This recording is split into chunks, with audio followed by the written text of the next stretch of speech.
Our next speaker today served in key leadership positions from sergeant to command sergeant major in infantry, airborne, cav, and armored formations over the past 26 years. He has operational and combat tours in Korea, Haiti, and Iraq.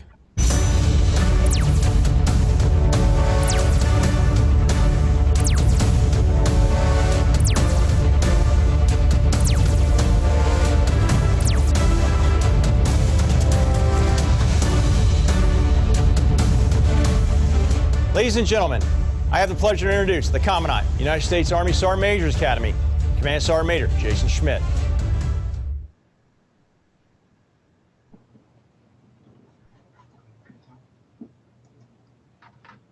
Share screen. I gotta start video.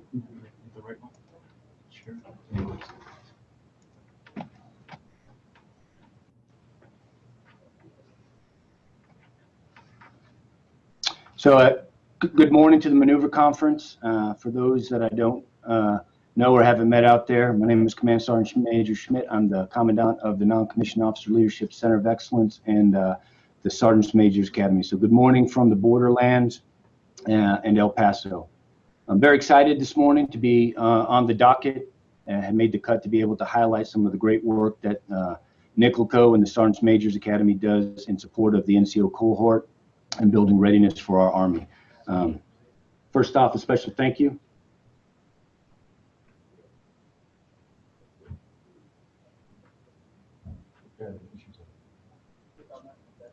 So I'm not transmitting?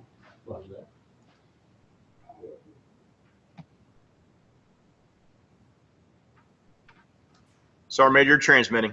Please go ahead. You have me now, sir? Loud and clear, Sergeant Major. Okay, again, I'm sorry. Apologize for the technical difficulties. Good morning from the borderlands in El Paso. For those of you that don't know me, my name is Command Sergeant Major Schmidt. I am the Commandant of the Non-Commissioned Officer Leadership Center of Excellence and the Sergeant Major's Academy. Pretty excited to be able to highlight this morning some of the great work that NCOPDS and the Sergeant Major's Academy does in support of the NCO cohort and our Army. Special thank you to Major General Donahoe and Sergeant Major Celestine. I know there was a long list of folks that had great material to present, and I'm very humbled to have made the cut on the docket to be able to highlight some great work that we're doing. And, you know, again, it's a tough act to follow. I had both of my bosses briefing before me, so hopefully I can put some supporting fires on some of the initiatives and topics that they covered, and maybe add some clarification. I'll cover some of the TIM stuff and financial management as we go through the brief. Historically, though, I want to kind of just brief and give you kind of context and history, condensed version on where we were and where we're currently at with NCO 2020, brief what we're doing, and then a brief little context on where we possibly might go. So again, it's not to insult anybody's intelligence. I did not know the full breadth and scope of the portfolio down here until I actually sat down, and I'm about 60 days into the job, and I'm learning daily. So this is what we're going to cover this morning, and hopefully there's some good questions at the end. We're going to talk about what we're designed to do from both the NCOPDS aspect and the Sergeant Major's Academy. We'll talk the DLCs and the PME learning continuum, the distributed learning courses, basic leaders course through the Sergeant Major's Academy, hours, length, duration, and how we're delivering them in a degraded COVID environment, and then cover some of the other programs and initiatives that are in the portfolio, from battle staff, spousal leadership development course, NCO guide, soldier's guide, some of the things that are unique to the TRADOC world, common faculty instructor development course, and then some other leadership development initiatives that we currently have ongoing. So this is what I'm charged to do. So I am charged to provide PME that delivers holistically fit, disciplined, well-educated professionals capable of meeting large-scale combat operations in a multi-domain environment. How we do it through the DID process. We develop it, we integrate it, and we deliver it. And from the NCO Leadership Center of Excellence side, the directorates are structured right along that way. We have the curriculum development, we have the integration arm, and then we have the deliver arm of NCOPDD that covers BLC, the 55 Common Core hours of ALC, SLC, and then it covers MLC, battle staff, and the spousal leadership development course. So as you know it, and we'll kind of cover it reoccurringly throughout this presentation, is, you know, the Sergeant Major's Academy, is the branch campus of the Commandant General Staff College, and that is one facet of what we do. Then we have the Non-Commissioned Officer Leadership Center of Excellence that handles the other items in the portfolio that they touch, from the other NCOPDSs, short of SMA, and then Soldier's Guide, NCO Guide, and some of the other initiatives that we work. What we do is we drive change for the non-commissioned officer enlisted cohort. And pretty impressive that I didn't know was about 390,000 soldiers are touched every year from this institution. So, you know, again, I am humbled to be joining this team and to know that the impact that this organization has on the enlisted and the NCO cohort it's astounding. And I learn great things every day. So proud to be joining this squad. Okay, so before we get in, I'm gonna take it back a slide, excuse me. Before we get into the learning continuum or the bridge map, some historical context on the NCO 2020 strategy. So obviously it's 2020, we're in the NCO 2020 strategy, and we're about to go into the new FY and obviously the new calendar year in January. So prior to this, what drove this was the start of an overhaul of PME, Professional Military Education, about the year 2015, right? PME had not been touched in about 43 years, and it was a major Herculean effort undergone by my predecessors. There's a lot of hard work that went in that touched everything from Soldier's Manual of Common Tasks up to BLC, ALC, SLC, the Common Core, added back MLC, did a lot of things that hadn't been touched in a very long time. And what really came about the drive was two surveys. One was issued from CAPE, and the other one came from what was formerly known as the INCOPDS, Institute for Non-Commissioned Officer Professional Development, that displayed the drive and the need to change and overhaul the way we do business. So it definitely enhanced the way we trained and managed talent across the enlisted cohort. It delivered a world-class professional military education to the non-commissioned officer, and I think it was much needed change, right? So historically, a lot of times in my short amount of time here, people have said, hey, you know, Commandant, we need to overhaul the entire NCOPDS system. And I'm like, hey, I just learned this myself, right? As I learned history, we just did that. So we kind of have history of where we're at and where we've got to with the NCO 2020 strategy. A lot of great work and a lot of great initiatives, and I'll kind of cover, you know, the different layers of PME as we go through. Some of the things that produced, though, obviously it renamed the Warrior Leaders course to the Basic Leaders course. We added Master Leaders course back to PME. It established the framework, our NCO C3 Common Core competencies, which is what our Common Core lesson plans are developed against. It also put in and nested with, we didn't do that, but it nested with the STEP career program. It revised all levels of what was known as structured self-development, which will sunset this October, and made it distribute the DLC portions 1 through 6, which are then sequential and progressive as you go along. That's important because under the old SSDs, if you took it and passed it, then you could dump the data. The material that you learn in each DLC builds upon each other and is needed for the next module. So what you do in DLC 1, you're going to need and learn and apply it in the Basic Leaders course, right? And that applies at each level of PME as you go through it. DLC is established as a prerequisite course to attend each level of NCOPDS. We revised the Battle Staff Non-Commissioned Officer course. We integrated and updated the SMCT. We revised the Academic Evaluation Report, the DA Form 1059, and then a lot of reinvigorating of the NCO professional development programs across the formation. So that is just a very succinct and condensed version of how we got to where we currently are at in the Army, right? And it was an education process for me too. Having come from my other job, I was dialed into a whole lot of other things in support of my boss's priorities. Here, as I learn the different facets of NCOPDS, how we deliver, why we deliver, and the manner in which we deliver it, and how you can change or inject things, it's pretty fascinating. But I think, you know, for where we're at currently, and time will tell and see if we got it right, we got a pretty great product.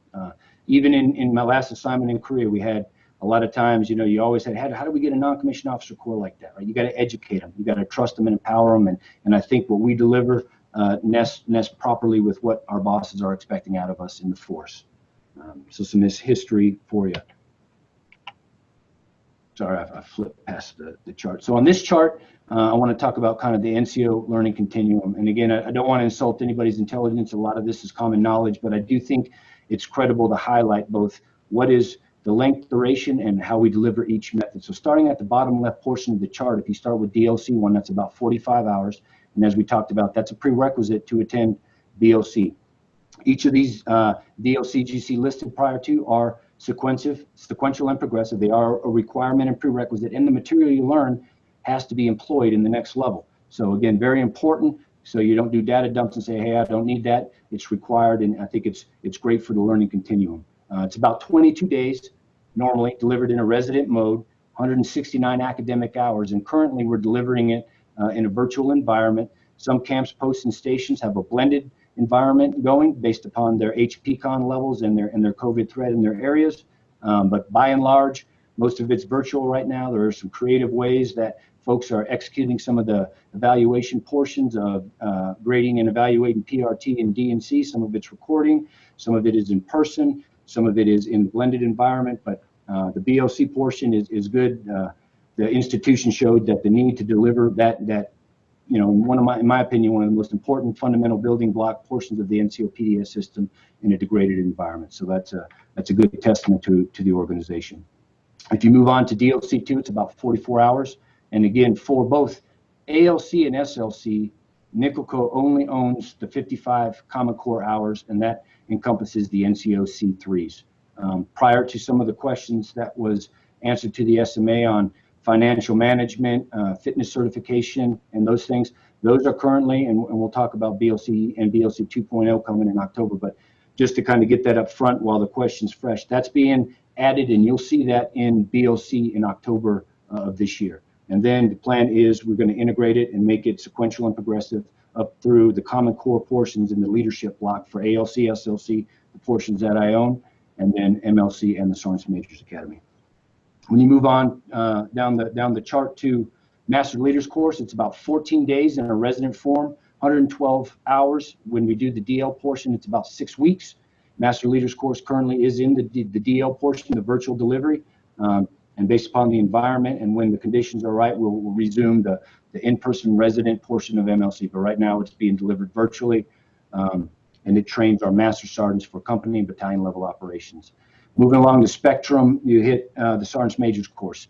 This is, we're in class 71 currently. It started 2 days ago, September 8th, about 517 students, and I think I'll go through the demographics in a little bit as I give you an update, but it's a 10-month PCS course, 2-4 Bliss, 1,487 some odd academic hours, I think 0.7, and it trains our Sergeants Majors to go out and be battalion and higher Sergeants Majors in our formation across the force. Moving along the spectrum, you hit the Nominative Leaders course. That is not, it's covered because it's in the NCOPDS spectrum, but it is not something that NCOPDS has in their portfolio. That is managed by the Army War College. We make sure that we're nested in following where the Army War College is going with their POI in that, but it is solely theirs, and we follow and make sure that we're not off base and that our audio and visual are matching with what the POI is up there. We'll move on to the next chart. I'm sorry, back one chart. And then if you look up at the top, I skipped over one of the most important pieces is the battle staff course that we offer here. If you see the bridge, it spans in between ALC and the Sergeants Majors Academy. That's probably the optimum time for a non-commissioned officer to attend that. It's a resident course, about 175 hours. Currently, we offer it resident to the Fort Bliss area. We do have satellite campuses and AI that do instruct if a camp post or station wants to hold that and get it delivered virtually. And we'll talk about the new redesign and some of the additions to that. But if you don't get it in between that bridge in the learning continuum, when you come out of the Sergeant Majors Academy, we have the battle staff course layered in the POI throughout the different modules, and you do leave here with the 2 Sierra identifier. So optimum time, if you don't get it prior to doing the Sergeant Majors Academy, is between that ALC Master Leaders course time frame. And then if you don't get it, we have it put into the POI, and you will leave the academy with the 2 Sierra. So battle staff's pretty important. We'll talk about some of the additions we did to enhance the course later on in the brief. Starting with distributed leader courses. So it's designed to provide career-long development of our enlisted force and soldiers. You can see the blocks down at the bottom that it covers: leadership, profession, critical thinking, program management, readiness. It does have large-scale combat operations and multi-domain operations.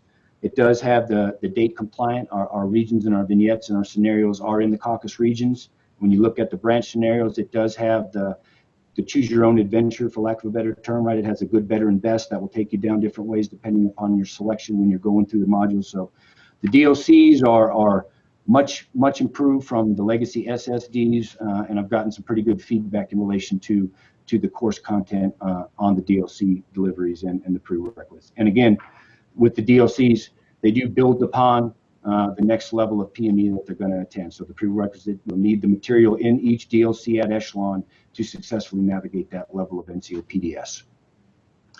Moving on to the basic leaders course. So it's about, again, 169 academic hours, 22 days in its residence form. It's 22 days in its virtual delivery form. Topics that we cover are the same NCO C3 competencies. The hours that are in each of the lesson plan and POIs are covered during the blocks. We attempt to do the minimal PowerPoints, a lot of student collaboration, interactive and collaborative activities. And again, the basic building block and the foundation of the non-commissioned officer start of his lifelong learning continuum. And it's, in my opinion, one of the most important courses that we deliver here. So some of the questions, maybe to some of the answers to the questions that were asked to the SMA. So yes, he is very passionate about financial management and literacy. In October, we're going to push out DLC 2.0. We got the pilots done now. The new course curriculum is ready to be delivered. So we're going to put financial management and literacy starting there. Then we're going to layer it into our NCO C3 Common Core, both at ALC, SLC, and we're going to put it into the Master Leaders course and the Sergeant Majors Academy. On top of that, too, when we were the previous topic that was asked to the SMA on 40 hours, we're going to do 40 hours of tactical fitness certification. We're looking to attack this in two ways. One of them is getting a 40-hour certificate of training through the Army, which then covers the topics listed. It's nested with holistic health and fitness, the ACFT initiative, nutrition, increased awareness and instruction on the Army Body Composition Program, physical readiness training, and then the end goal is to nest with our higher headquarters at COOL under Army U and look and attempt to link it to some type of civilian credentialing. We're not quite there yet, but that is one of the initiatives that we're working toward with the tactical fitness and certification. But you will see the 40-hour Army certification and that inserted into the POI. Talent management, TIMS is going to be put in there. And again, every topic you see here, the start is our building block foundation, the basic leaders course, and it will get layered into the Common Core that I own for ALC and SLC. I don't own the branch of proponency specific POIs. That belongs to them, each COE. And then it will get put into the Master Leaders course and the Sergeant Majors Academy as well. And then again, MEO, update, SHARP, and then Warrior Training module, which is a good one to teach the young non-commissioned officer how to nest and crosswalk his individual and collective tasks in support of his commander's company medal. So I think this is pretty exciting for BLC 2.0. The pilots got some good feedback recently, and then the force should see this take effect in October.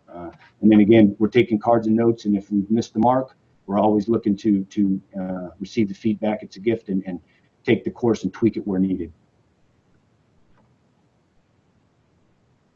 ALC and SLC, so as we discussed, I only own 55 Common Core hours. The structure we deliver are all centered around the NCO C3 core competencies. Each of the COEs for their specific branch and proponencies owns the rest of the course content. But the topics that we do cover in the Common Core in those 55 hours, you can see listed below: leadership, Army profession, readiness, effective writing, the military decision-making process, contemporary issues, fitness at the squad and platoon level.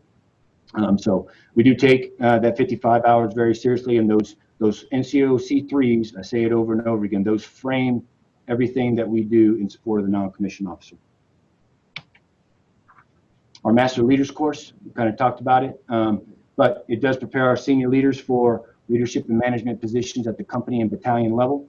The topics down there are a little more advanced: military writings, briefings, joint operations planning, process influencing management, operational art and design. This does not take the place of the company commander and first sergeant pre-command course at each camp, post, and station out there. This is the resident PME when not in a COVID environment, or the 6-week DL that is an NCOPDS requirement to be a master sergeant. Right? The two courses complement each other, but this is an Army requirement. The other ones are managed at the local camp, post, and stations.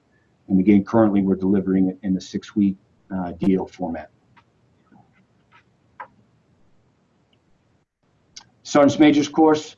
So again, it prepares our senior enlisted leaders for management positions at the battalion and higher level. It's about 1,485 academic hours. It is a 10-month PCS move to Fort Bliss with families. We currently have Class 71 in session, started 2 days ago, September 8th. Class demographics, I think this class size is about 517, total 462 Army. We got 386 males, 76 of those females. We have 2 Air Force, 1 male and female, 7 Marine males, 2 Coast Guard males, and we have about 40 international students from 34 different participating nations. So we got a pretty diverse snapshot and group of students here. Day 3 doing Battlefield Circa in my area of operations out here on the Academy campus. Very excited both for the folks that are in-person learning and for the folks that are on the MST's delivery for the virtual portion. How we're going to deliver this. So it's not all going to be virtual. It's going to be blended. This first semester starts off in a virtual environment. We're going to attempt to deliver somewhat of the same academy experience that previous classes had. 70 had what was the previous academy experience up until they hit the COVID, and then we had to modify delivery methods. So with this, we're going to bring in, each pod holds about 16 students. We're going to bring in about 5 at a time and rotate each of those 5 either via live, MS Teams, or in the virtual, and then that'll give those students the student-to-student networking, peer feedback. It'll give them instructor-to-student time. They'll get some of the lessons delivered virtually in person, and then they'll have resource time in the library for research on the POI that they're studying at the current point in time. And then for guest speakers, we've had to take the guest speaker and put it into 3 categories: live, virtual, and pre-recorded. So we will have guest speakers. We've taken the audience, we've made it socially distanced, cut it down, and we'll deliver some live, some via Teams in the classrooms if they're the 5 that is their day to be in school, and then the rest of them will get it if they're getting the delivery from their quarters. And then we'll shuffle the deck and rotate that as the guest speakers come through. So I think we got a pretty good plan to give them somewhat of the same experience, get them the ability to interconnect with their peers, network with them, learn new people, get some of the lessons and tutoring and counseling that they need during the academic year, and then we'll reassess the conditions in the next semester. But for the Sergeants Majors Academy, again, I just do want to highlight that the Sergeants Majors Academy is a degree producing institution now. We do produce a Bachelor's of Arts in Leadership and Workforce Development. It is a branch campus of the Commandant General Staff College, so it is separate from the NCOPDS. We are under their umbrella for higher learning accreditation, and that's how we produced BALWD, and that's received some pretty good results. The stats are up on the slide.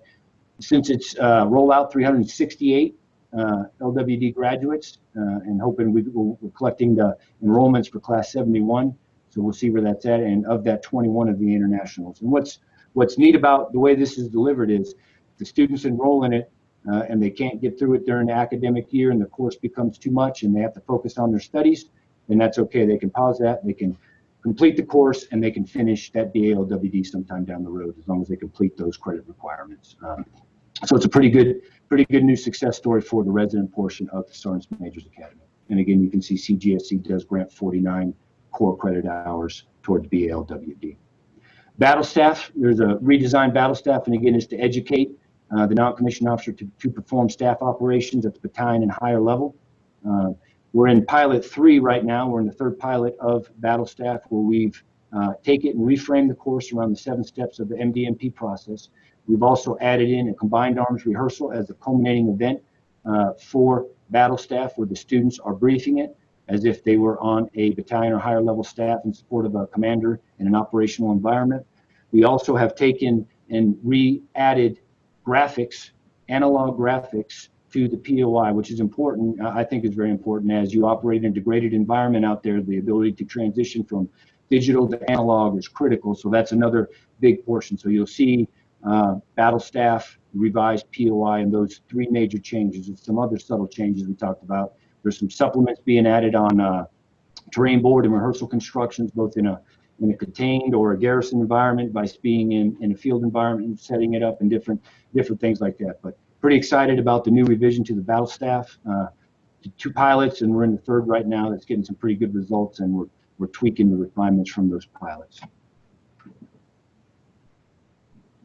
So we do have a fellowship program. A lot of people ask about the fellowship program. Pretty central to what we do, obviously, to enhance not only the academic rigor, which we have throughout the POIs within the Sergeants Majors Academy, requirements.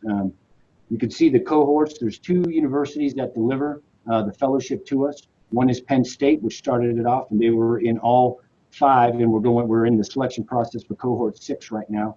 And then you can see we have added Syracuse has partnered with us as well. So now we have 2 world-class universities that are offering fellowships along the adult learning model and design to help increase and make sure that the POIs are relevant, and then also be able to instruct and make sure that the adult learning model is followed, and ensure that the students have the world-class education delivered to them from the staff and faculty here. So pretty proud of this.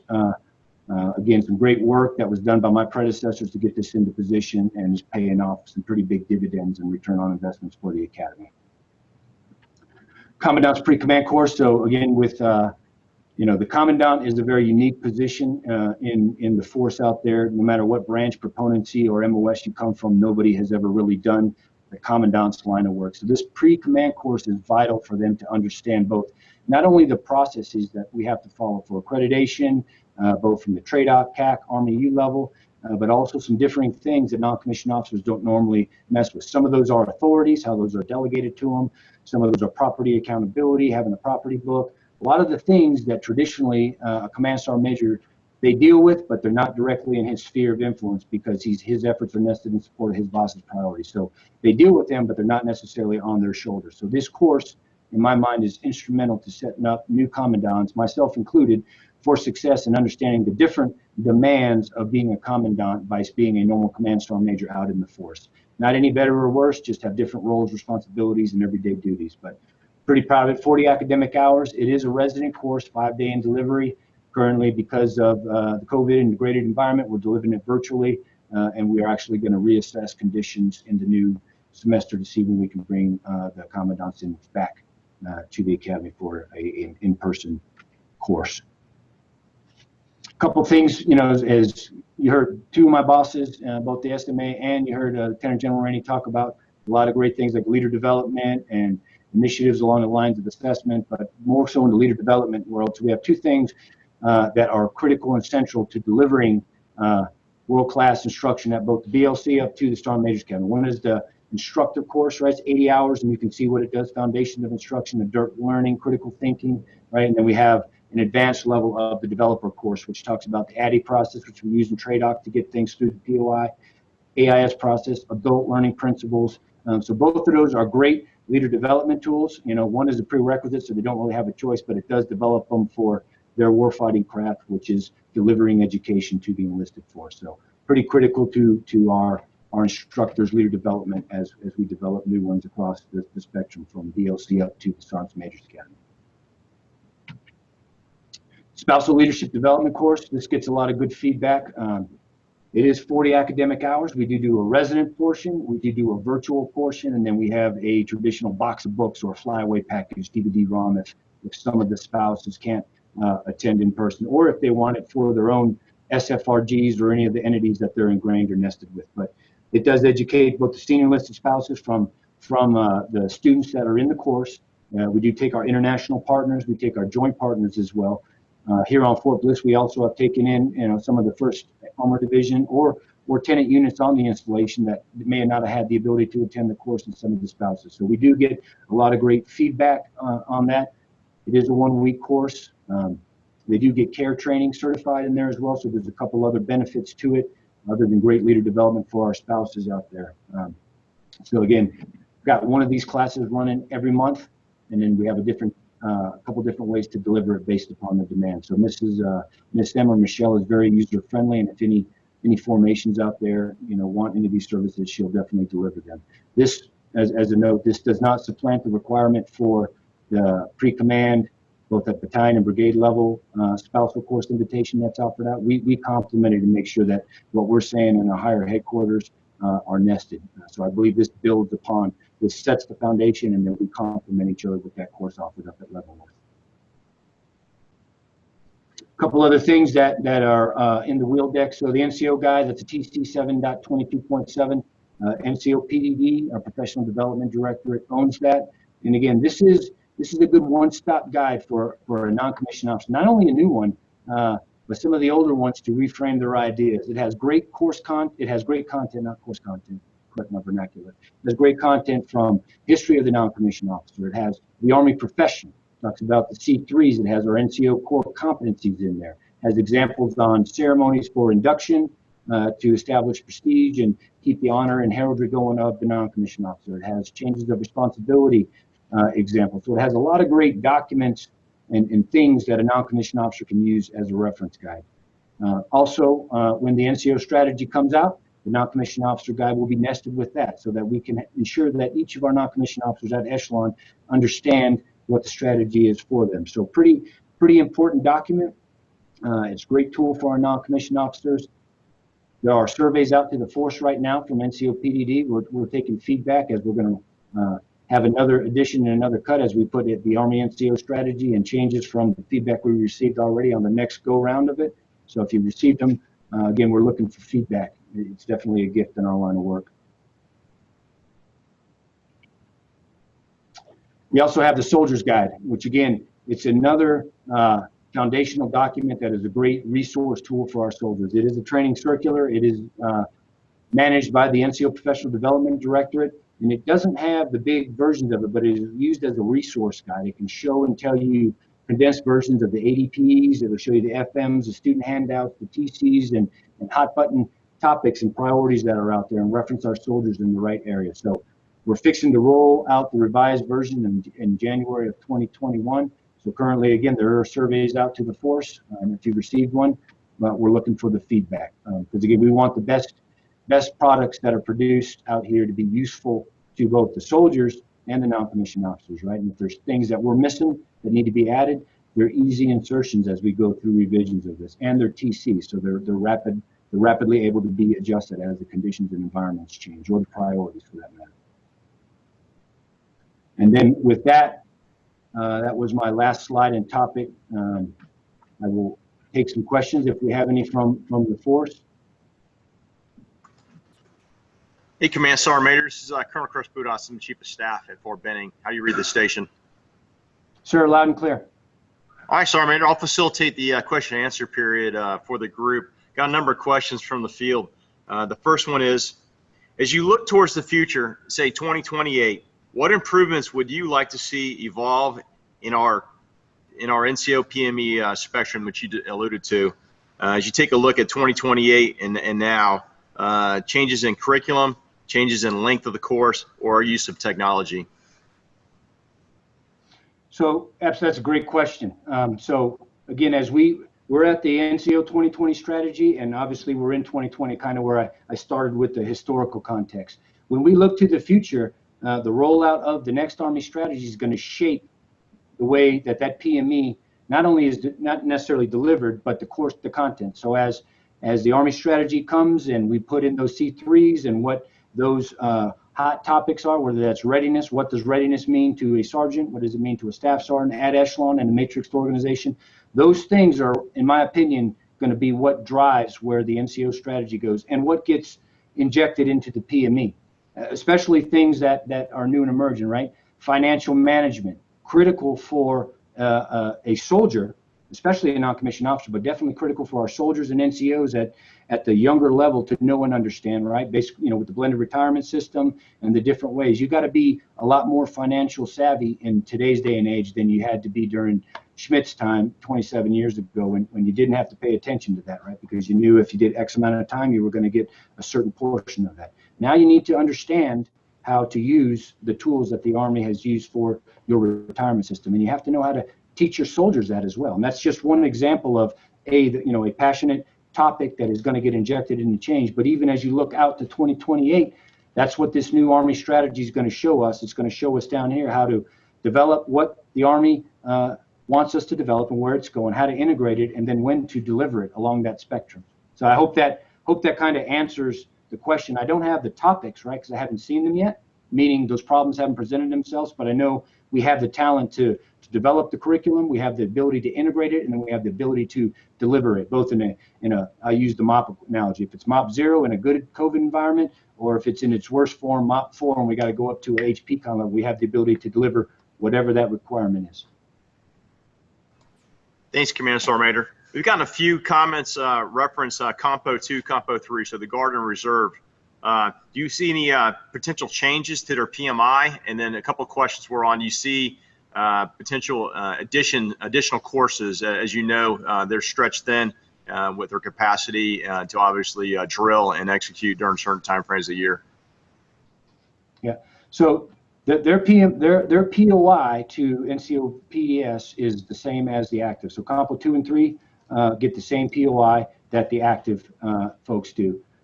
The biggest discrepancy that I've had in my 60, I think I'm on 68, 69 days, as I've started to peel the onion back, biggest feedback I get from Compo 2 and 3 in relation to NCOPDS is right now we only have the BALWD able to be delivered for the resident portion of the Sergeant Major's course. We're aggressively and actively working toward getting that delivered to the non-resident course, of which that 3 are done a year. 2 of them overlap and almost are not necessarily concurrent, but ongoing throughout the same academic year. So 3 courses of non-res done a year.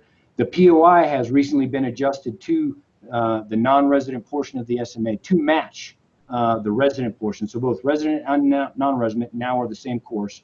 So the last hurdle to get that BALWD awarded is I have to work on getting the right resources to match the ISR, the instructor-to-student ratio, to make sure that I have the academic integrity and the right instructors to students to deliver that. And we're almost there.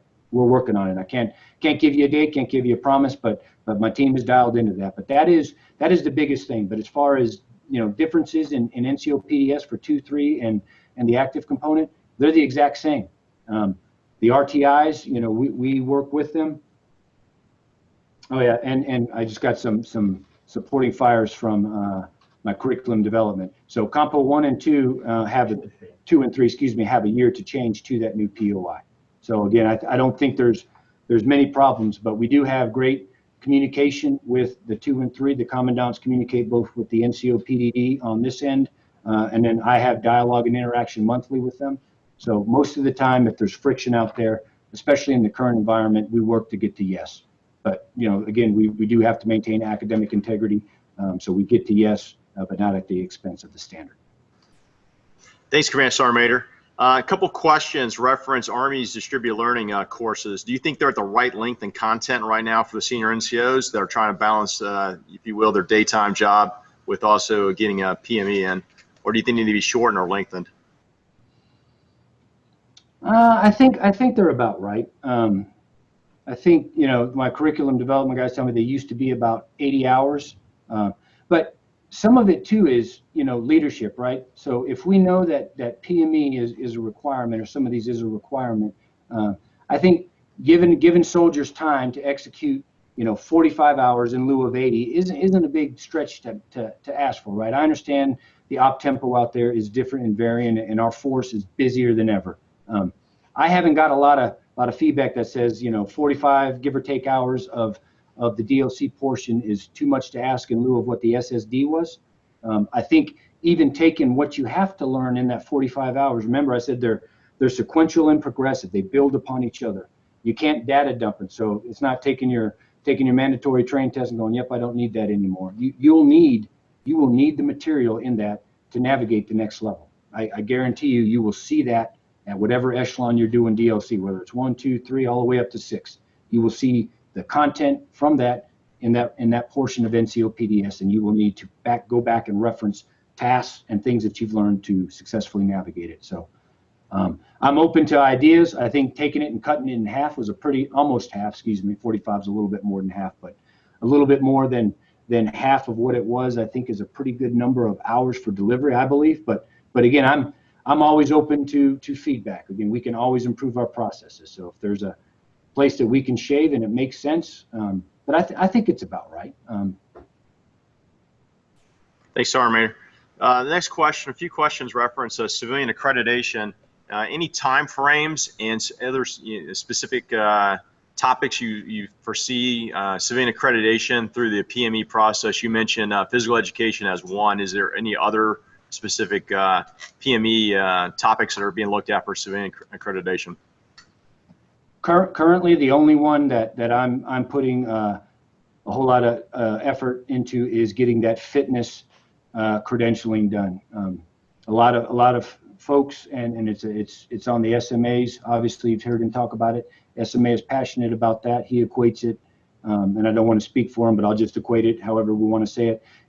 Non-commissioned officers give physical readiness training every day. They go out from the time they learn it. That's why we teach it in the basic building blocks up to the time, we're up doing esprit de corps runs at battalion and brigade level higher organization. So they're used to leading physical fitness and PRT training daily.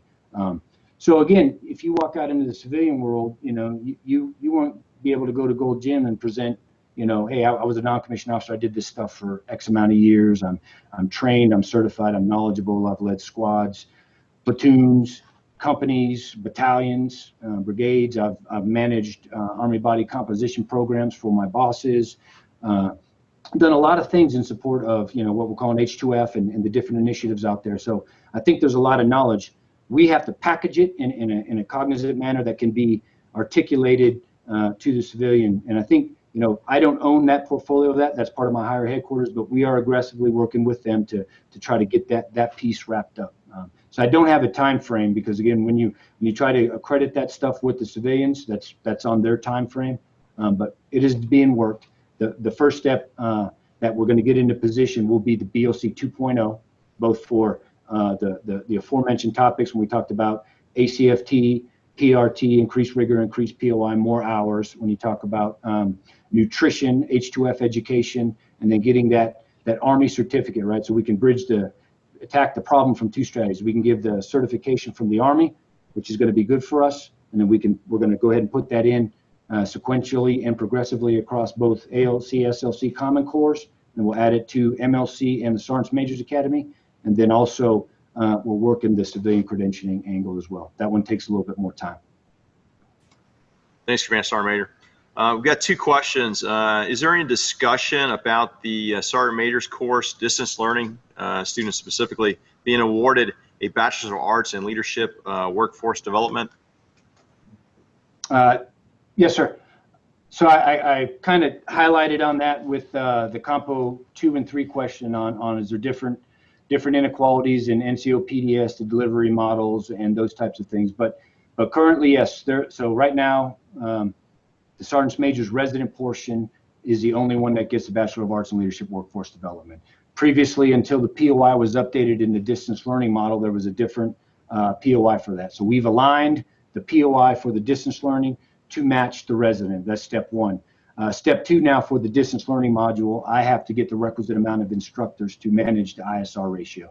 So once I have that code cracked, which I'm working on, my team's working on, I then can go and look my higher headquarters in the eyes and ask for accreditation and say, I won't risk breaking academic integrity.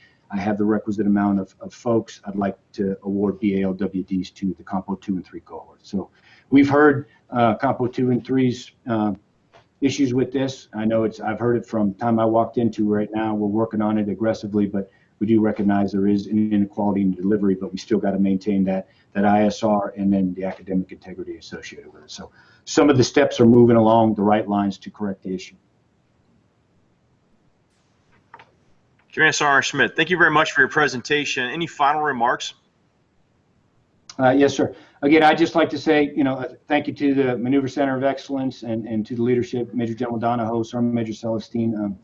I think it's important for me to describe, hopefully, all the hard work. Hopefully, something resonated with some folks out there.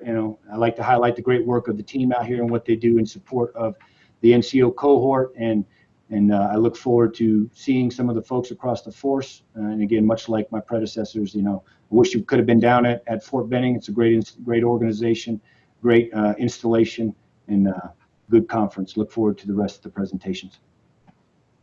Thanks, Command Sergeant Major. For the group, we're going to break for lunch at this time. This afternoon session will start at 12:40 hours. Remember, you have to click out of this session and click back into Brigadier General Beagle's session.